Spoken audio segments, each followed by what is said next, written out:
Më kujtohet ai jena gëzu, sot s'kena punu. Ramizi ka fitu. Ramizi ka fitu.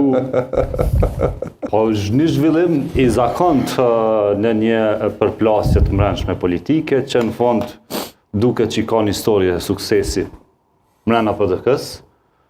Ramizi ka bërë një garë për me tregu që është i rëndësishëm PDK. PDK e ka tregu interesimin që ka interesin e saj me pas mbrëmja saj. Fatkeqësisht disa subjekte politike ose një subjekti më i madh ka dështu për të bind, edhe pse ka premtu miliona për të investu në komunën e Drenasit dhe për me pa që po lulëzonin iniciativa e zotit Ladrovci, por ka dështu. Ndoshta sot ndihen pak ma keq nga të tjerët, por që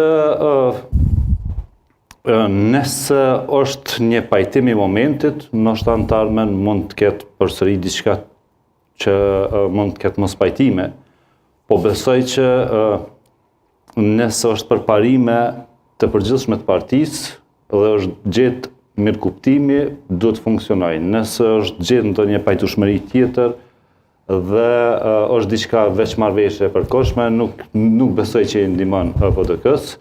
Veprimet e tilla duhet të jenë sinjal për PDK-n që duhet të ketë reforma brenda PDK-s dhe situatat e tilla duhet të jenë me debate të cilat janë të mirëfillta dhe jo me pajtime dhe me negociata.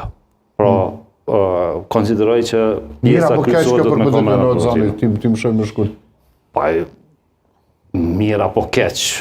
Mirë mund të themi se e ka arrit me majt pra atë pjesën e Drenasit, që shpesh herë dikush ka menduar që mund të dëmtoj PDK me 20.000 vota, unë nuk besoj për shkak që në aspekt nacional nuk e kishte dëmtuar zoti Ladrovci, suksesin që ka pas zoti Ladrovci në Drenas, po të kish dalë me iniciativën e tij, nuk kish mujt me pas suksesin e njëjtë.